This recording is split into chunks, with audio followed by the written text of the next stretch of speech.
Good morning students. आज हम लोग सॉल्यूशन के नेक्स्ट टॉपिक्स पढ़ेंगे, जिसके अंतर्गत vapour pressure, Raoult's law, ideal solution, non ideal solution. Non ideal solution दो तरह से डेविएशन शो करते हैं राउल्ट्स लॉ, जिनको हम non ideal solution showing positive deviation and non ideal solution showing negative deviation कहते हैं। हम लोग इसमें वेपर प्रेशर जो हमें पढ़ना है, साम्य वाष्प दाब।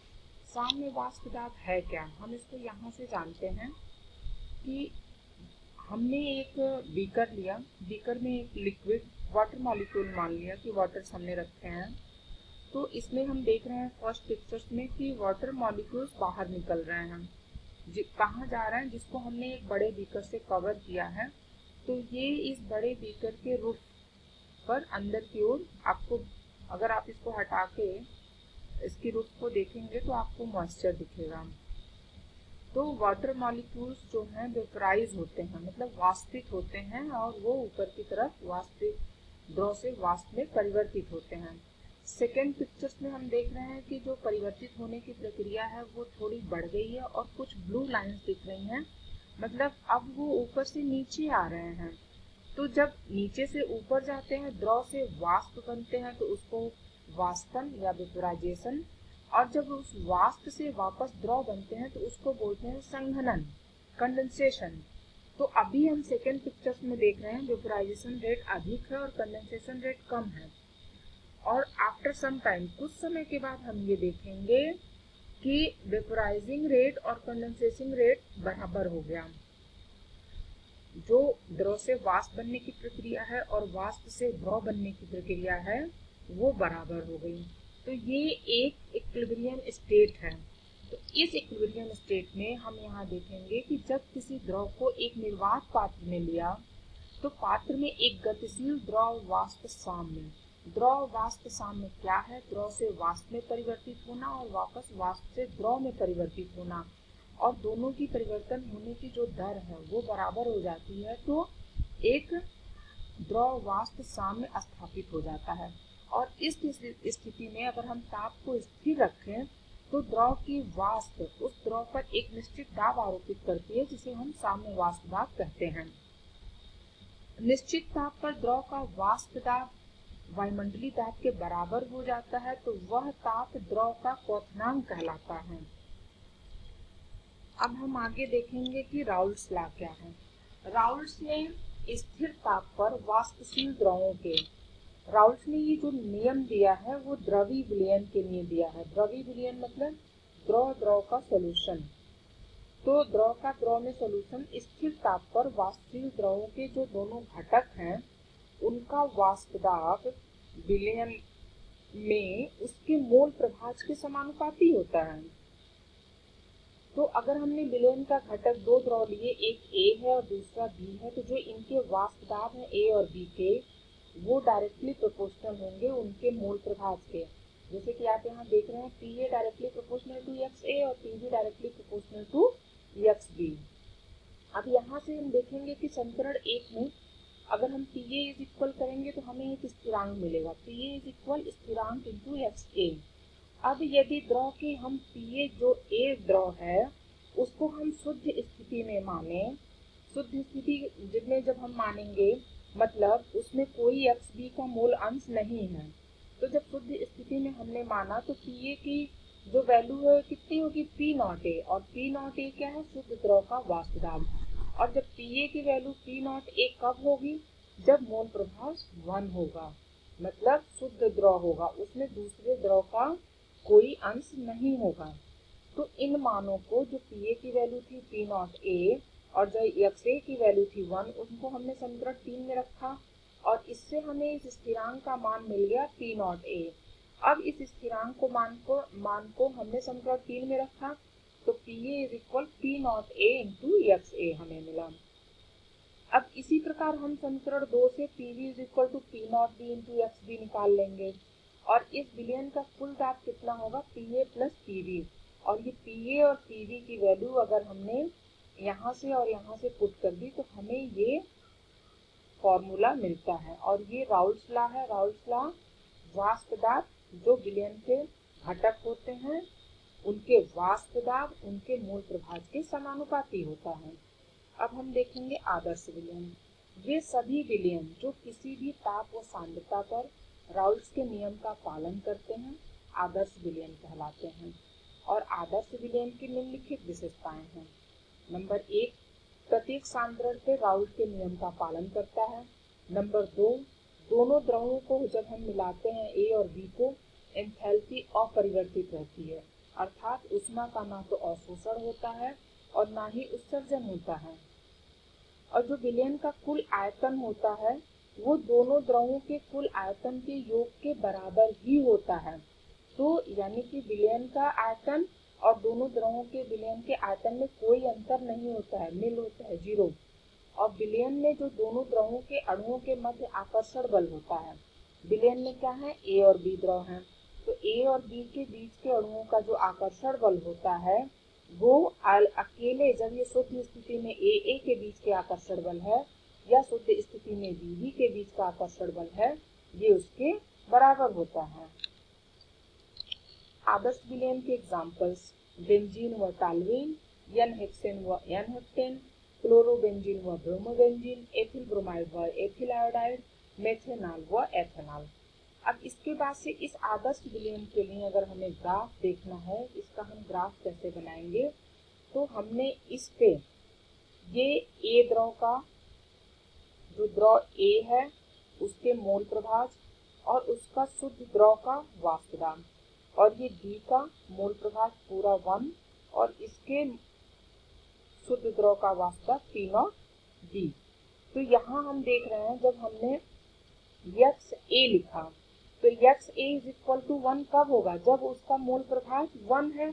और मोल प्रभाज 1 कब होगा, जब उसमें X भी निल रहेगा, मतलब वो शुद्ध अवस्था में है। तो जब शुद्ध अवस्था में है तो इसका जो शुद्ध द्रव का वाष्प दाब होगा वो P0A होगा। इसी तरह से X भी 1 है और XA 0 है, तो इसका जब वाष्प दाब शुद्ध अवस्था में होगा तो वो P0 भी होगा। अब यहाँ से हम इनका ग्राफ खींचते हैं। XA यहाँ 0 है और X भी यहाँ 0 है। जैसे जैसे हम XB की वैल्यू बढ़ाते जाएंगे तो P की भी वैल्यू बढ़ेगी, क्योंकि राउल्ट्स ने बोला है, राउल्ट्स के नियम में है कि P की वैल्यू X के समानुपाती होती है। तो जैसे जैसे X की वैल्यू बढ़ रही है वैसे वैसे PV की वैल्यू बढ़ेगी। तो PV = P0 XB। और यहाँ से देखेंगे अब A की वैल्यू इधर से बढ़ रही है, यानी कि XA का मोल प्रभाज बढ़ रहा है। जैसे जैसे बढ़ेगा वो P की वैल्यू बढ़ती जाएगी और वो P0A तक पहुंच जाएगी, क्योंकि यहाँ शुद्ध द्रव का है। फिर उसके बाद से अगर हम P निकालें, टोटल विलयन का P निकालें, तो वो PA + PB के इक्वल होगा। और PA और PB की वैल्यू हम इसको और इसको यहाँ रख के लिख सकते हैं। अब नेक्स्ट आ जाते हैं अनादर्श विलयन। अनादर्श विलयन वो सभी विलयन जो राउल्ट्स के नियम का पालन नहीं करते हैं, वो विचलन प्रदर्शित करते हैं। मतलब PA ≠ P0A × XA। दोनों द्रवों को मिलाने पर या तो ऊर्जा का ऊष्मा का अवशोषण होता है या उत्सर्जन होता है। विलयन का आयतन दोनों द्रवों के आयतन के योग से कम होता है या अधिक होता है। विलयन में दोनों अणुओं के मध्य आकर्षण बल भिन्न होता है, वो भी कम या अधिक होता है। इनको देखते हुए अनादर्श विलयन 2 प्रकार के होते हैं, धनात्मक विचलन प्रदर्शित करने वाले अनादर्श विलयन और ऋणात्मक विचलन प्रदर्शित करने वाले अनादर्श विलयन। धनात्मक विचलन प्रदर्शित करने वाले अनादर्श विलयन का एग्जाम्पल्स हम देखते हैं, एथेनॉल और एन हेक्सेन। अगर हम इन दोनों का सॉल्यूशन बनाते हैं, विलयन बनाते हैं एथेनॉल और एन हेक्सेन का, तो हमें पता है कि एथेनॉल अणुओं के मध्य में हाइड्रोजन बॉन्ड होते हैं। और जब इसमें हम एन हेक्सेन मिलाते हैं तो उनके मध्य में, एथेनॉल अणुओं के मध्य में एन हेक्सेन के अणु आ जाते हैं, जिससे क्या होता है, एथेनॉल अणुओं के बीच का आकर्षण बल कम हो जाता है। और जब आकर्षण बल कम हो जाएगा तो अणुओं के पलायन की प्रवृत्ति में वृद्धि हो जाती है, और जब पलायन में वृद्धि होगी तो वाष्प दाब में वृद्धि होगी। और अंतर आणविक बल कम हो जाने से अणुओं के बीच का आकर्षण बल कम होता है। आकर्षण बल कम होता है तो अणु दूर दूर होते हैं, जिससे उसके आयतन में वृद्धि होती है और ऊर्जा का अवशोषण होता है। यहाँ से हम देखेंगे कि जब अंतराण्विक बल कम हुआ तो अणुओं के पलायन में वृद्धि हुई, तो वाष्प में वृद्धि हो जाएगी। फिर डेल्टा एच पॉजिटिव होगा क्योंकि ऊर्जा का अवशोषण हो रहा है। मिक्सचर आयतन जो है वो बढ़ेगा क्योंकि आकर्षण बल कम हो रहा है अणुओं के बीच, तो ए बी आकर्षण बल कम हो रहा है किससे, ए आकर्षण बल या बी बी आकर्षण बल से। अब इसका जो है ग्राफ हम देखते हैं, तो धनात्मक विचलन दर्शाने वाले विलयनों के लिए वाष्प दाब व मोल प्रभाज आरेख। तो धनात्मक विलयन में आपने अगर आदर्श विलयन का पढ़ा तो सब कुछ वैसा ही रहेगा आदर्श विलयन की तरह, कि जब वो XB1 है या XA1 है तो ये P0A, ये P0B, ठीक है। और जैसे जैसे हम बनाना शुरू करते हैं विलयन, XB में XA को मिलाना शुरू करते हैं तो क्या होता है, अंतराण्विक बल कम होता है तो आयतन में वृद्धि होती है। अंतराण्विक बल कम होने से पलायन करने की प्रवृत्ति बढ़ती है, पलायन करने की प्रवृत्ति बढ़ने से वाष्प दाब में वृद्धि होती है। तो जब वाष्प दाब में वृद्धि हो गई तो ये आप देखेंगे कि ये इसीलिए धनात्मक विचलन कहेंगे, क्योंकि ये वाष्प दाब में वृद्धि हो गई। पीए में वृद्धि, पीबी में वृद्धि, तो पी क्या होगा, पीए प्लस पीबी, तो ये किससे अधिक है, P0A XA plus P0B XB से। अब हम पढ़ेंगे ऋणात्मक विचलन प्रदर्शित करने वाले अनादर्श विलयन। हमने बनाया, एग्जाम्पल लिया एसीटोन और क्लोरोफॉर्म का। एसीटोन और क्लोरोफॉर्म जब अलग अलग हैं तो उसमें कोई हाइड्रोजन बॉन्डिंग नहीं है, लेकिन जब इसमें हम मिलाते हैं इनको तो इनके अणुओं के बीच, एसीटोन के ऑक्सीजन और क्लोरोफॉर्म के हाइड्रोजन के बीच में हाइड्रोजन बॉन्डिंग हो जाती है और इस कारण से अणुओं की पलायन की प्रवृत्ति कम हो जाती है। और जब पलायन की प्रवृत्ति कम हो जाती है क्योंकि अणु पास पास आ गए तो उनके वाष्प दाब में कमी आ जाती है। वाष्प दाब में कमी होने के बाद जो विलयनों के बनने पर उष्मा निकलती है और प्रबल आकर्षण बल, हाइड्रोजन बॉन्डिंग हो गई तो आकर्षण बल के कारण अणु पास पास भी आ गए। अणु के पास पास आने से इनका आयतन कम हो जाता है और इसको हम देख सकते हैं यहाँ से। वाष्प दाब में कमी हो गई, क्यों, क्योंकि अणुओं के पलायन करने की प्रवृत्ति कम हो गई। वो क्यों कम हुई, क्योंकि उनके बीच आकर्षण बल बढ़ गया, हाइड्रोजन बॉन्डिंग हो गई। वॉल्यूम कम हो गया क्योंकि उनके अणुओं के बीच में आकर्षण बल आ गया तो अणु पास पास आ गए और अणु के पास पास आने से इनके आयतन में भी कमी हो जाती है और ऊर्जा का उत्सर्जन होता है, ऊर्जा का उत्सर्जन होता है। अब इसके बाद जब हम लोग देखेंगे कि इसका ग्राफ कैसे आएगा, तो इसमें जैसे हमने आदर्श विलयन का ग्राफ बनाया सेम हमने उसको ड्रॉ कर लिया। उसके बाद से हमने XA XB XA XB और यहाँ इसको 0 और ये 1, तो जब ये 1 है XB1,